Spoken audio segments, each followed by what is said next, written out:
కానీ సార్ మీరు 10 సంవత్సరాలు ఉద్యమం చేశారు, 10 సంవత్సరాలు అధికారంలో ఉన్నారు, 20 సంవత్సరాలు తెలంగాణకు మీ మమేకం. మీరు ఇప్పుడు 1.5 hour నుంచి చెప్పింది మొత్తం చూస్తే తెలంగాణకు సంబంధించిన ప్రతి దాంట్లోనూ మీ రోల్ అండ్ రెస్పాన్సిబిలిటీ, ఇన్వాల్వ్మెంట్ కనిపిస్తుంది. అలాంటి మిమ్మల్ని ప్రజలు ఎందుకు మొన్న ఓడించారు? మిమ్మల్ని ఓడించారా, ఎమ్మెల్యేలను ఓడించారా? Good question. ఏమైందండి, సింపుల్ అండి. మేము మంచిగా కులము, మతము, వర్గము అనే భేదం లేకుండా అన్ని రకాల ప్రజల్ని కూడా అన్ని రకాల స్కీమ్లు అందించి కడుపులో బిడ్డలాగా సాదుకున్నాం, కంటికి రెప్పలాగా కాపాడుకున్నాం. ఎవరికి ఏ లోటు రానియలే. ఎస్, అందరిని ఆదుకున్నాం, రైతాంగాన్ని అందరినీ. ఏమైంది వాళ్ళకి?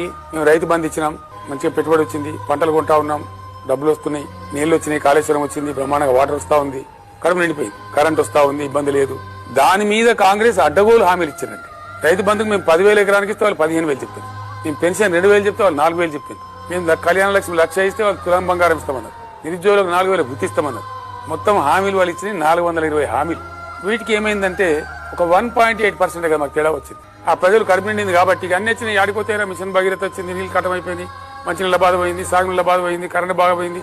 ఇంకా ఉల్టా మీదికి వెళ్ళి ఇవన్నీ ఇస్తామంటున్నారు కదా అని ఒక 2-3% ప్రజలు అటు చేయి దాక్కున్నారు. దాంతో మా అధికారం